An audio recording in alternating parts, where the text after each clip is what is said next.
Okay, for the next few minutes, we're going to do a show and tell. Show and tell.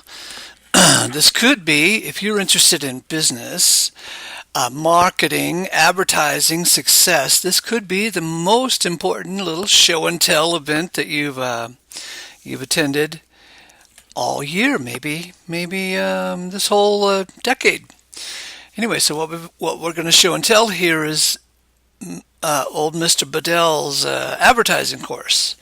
This course was made 50 years ago in 1963 at the behest of the Newspaper Association because they wanted newspaper advertisers.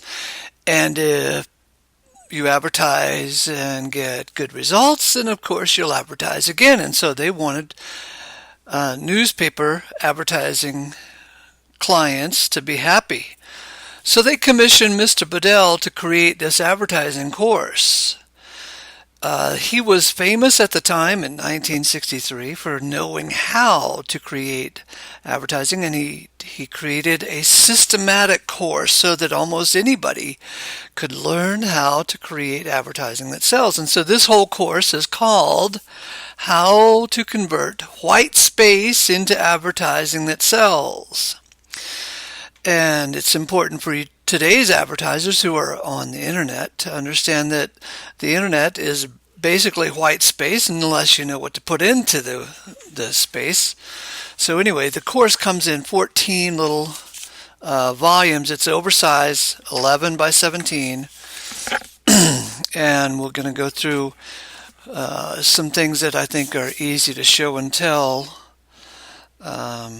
As soon as we go through each one of these little packets here, it's the course is in 12 parts or 15 parts, I think, and each little booklet is about 15 to maybe 20 pages, and it is jam-packed with over 300 ads from the 40s, 50s, and 60s. And the ads have comments on them as to what they did right and what they did wrong. According to Bedell's studious opinion, because his opinion is not really based on opinion, it's based on many millions of dollars in research regarding what works and what does not work in advertising based on results. If the ad ran and the company sold X amount of product, X dollars were brought in, then the ad was considered good and studied to see what made it good. And this has been going on for in segments of business for over 100 years to see what works and what doesn't work. Okay, so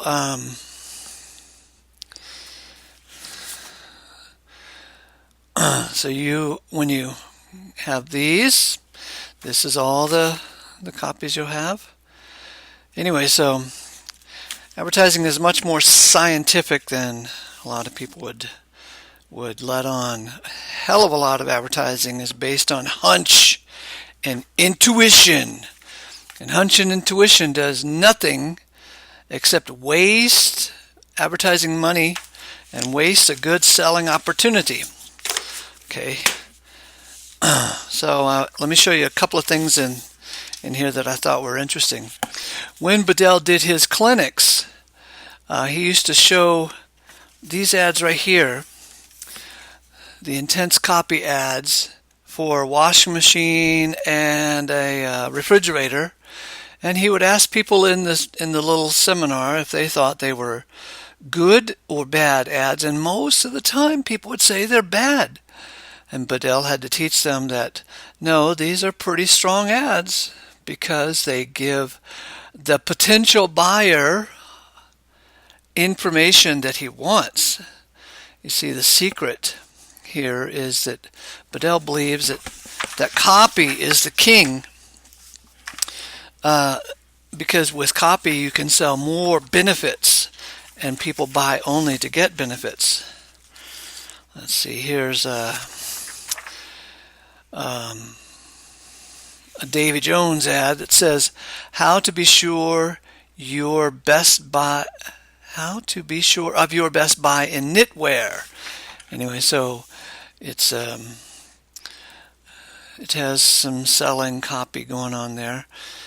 So anyway, people buy to get benefits, and generally speaking, a lot of marketers just put the price up, a picture of the product and the price, and they think that people are going to buy just because of the picture and the price. And Bedell says, wait a minute, there's more reasons to buy than just a cheap price. Anyway, here's an old Rambler ad that goes to great lengths to convince you that this Rambler car is really good. And here's some Cadillac ads that don't do very much selling. They're just dependent on, I guess, location and their track record. But anyway, listen how lame this sounds. No car ever carried a better recommendation. In the final analysis, the success of a car must stand wholehearted acceptance by the people with complete freedom of choice. The 1963 Cadillac is the best Cadillac of all time. Don't you think it merits your consideration? Anyway, so that copy is pretty lame, because you could be selling toilet outhouses. No outhouse carried a better recommendation.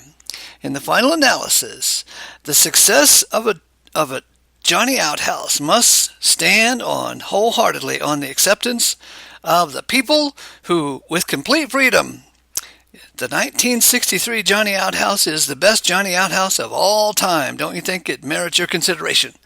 Anyway, the copy isn't exclusive to the product. I know Rambler went out of business, and Cadillac is still in business, but that fact has nothing to do with the lesson in advertising, because this Rambler ad is a powerful ad, and you can go out of business for things other than advertising. Business is a complicated little universe out there, and we're all out there trying to limit our business risks and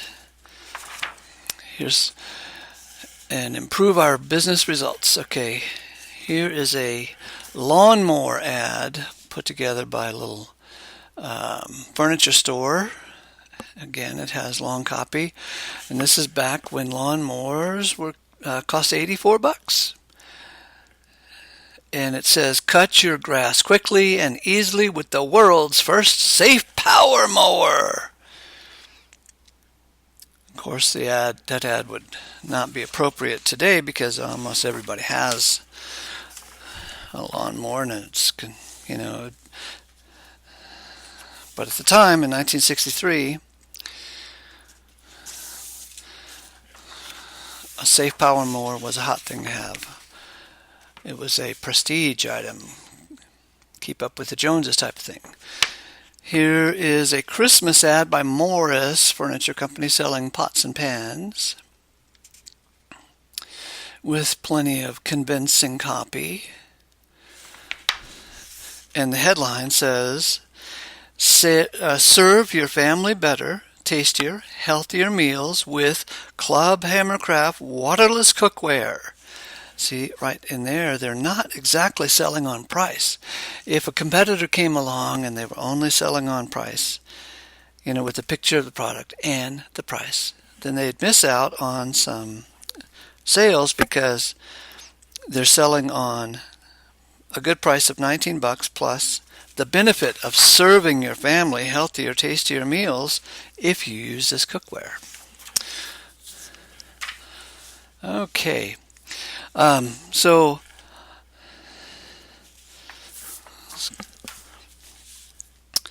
there's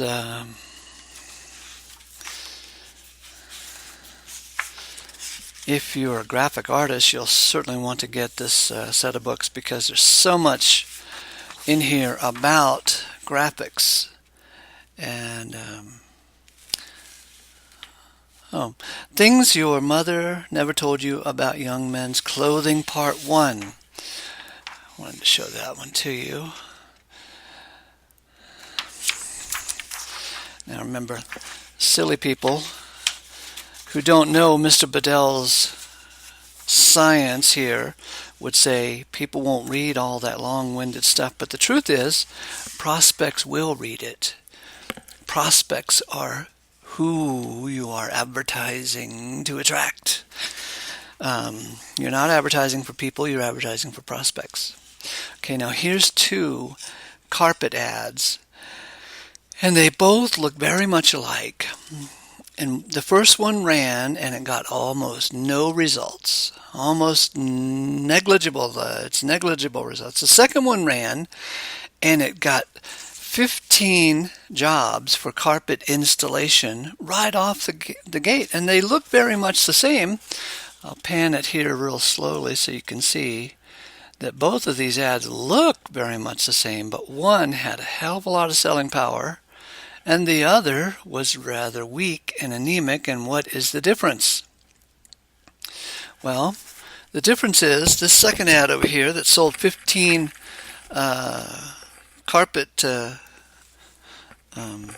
installations has a lot more copy in it to convince the reader that, see, not very much copy here and lots more copy here. What did it say? We're not going to go over it right now. You have to get the book to learn the advertising methods that it reveals. Okay, but they look pretty much the same. Oh, and notice this. Notice this. In this ad, the carpet was $249, and here it's $288. They actually jacked up the price on this ad that brought in 15 carpet jobs, carpet installation. They jacked up the price. So they didn't sell on price. They sold on benefits. And they talked about the benefits down in here, but they couldn't be bothered with talking about the benefits over here. It was just strictly price, price, price. Here it's price and benefits. Okay. All right, so let's see. Here's some interesting old clothing ads that go to great lengths to sell on benefits.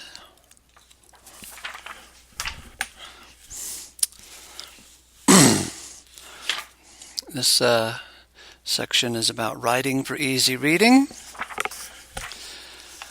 Here is how to handle the layout and the type. Not just copywriting, but layout and type. Because you don't want to ruin your prospects of getting read by creating crappy layout and using crappy typeface with things like dark background and white letters. He actually has 3 sections for layout and type. We're coming up on part 12. This is one of my favorite little booklets in the whole series. It's about follow-through. It's the story of a store in California, a furniture store, and how they followed Mr. Bedell's methods and created an 11-hour sale. I'll show you the ad. They created an 11-hour sale. So this book, this little section here is all about planning and timing, and Bedell teaches in this whole course that planning and timing are vital to your success. So this was an 11-hour sale, and they ran the ad in 2 newspapers, one time each, and the ad brought in, 45 times the cost. So if the ad what cost them $1,000, it brought them in $45,000 in sales. But the whole thing is like a little workbook of what they did to prepare for the sale. They got all the salesmen, all the employees on the same page. They put lots of sale tags on the furniture in case the salesman didn't have enough time to talk to everybody. The the tags on the furniture were coordinated with the ad itself, because you can't just run an ad and expect to get the maximum results. You've got to have in-store display that's just right, windows that are just right, your website has to be just right, so everything has to be coordinated. If you've got broken links on your website, then that's a problem. Okay, here's some other Horton's ads that's still in this book that shows that they, were consistently using Bedell's methods in all of their advertising, not just on that 11-hour sale. Here's something you're going to want. Standards and checklists. Standard rules and the minimum checklist for every advertising campaign you have. A checklist. Because there's so much that you can forget in this marketing universe. I remember one time I created an ad and I spent a lot of time on it. I showed it to a fellow copywriting buddy of mine, and the first thing he said was, "Where's the guarantee?" I spent hours and hours on that, and I forgot to put in a guarantee. Here is the final little booklet. Conclusions and self-tester. Again, this has over 300 ads in it. And finally, a cute little picture of Mr. Bedell's son, who is Barry Bedell, and he's in his 80s now. He carried on the work of training people on how to create good advertising. Anyway, so that's a little preview. If you can get your hands on it, I have some at the moment. I have some on hand, and if you want to talk to me about advertising your company, your business, and using Bedell's method, his scientific method, to increase your sales and boost your response, my number's nearby. Okay? How's that for show and tell? Talk to you later.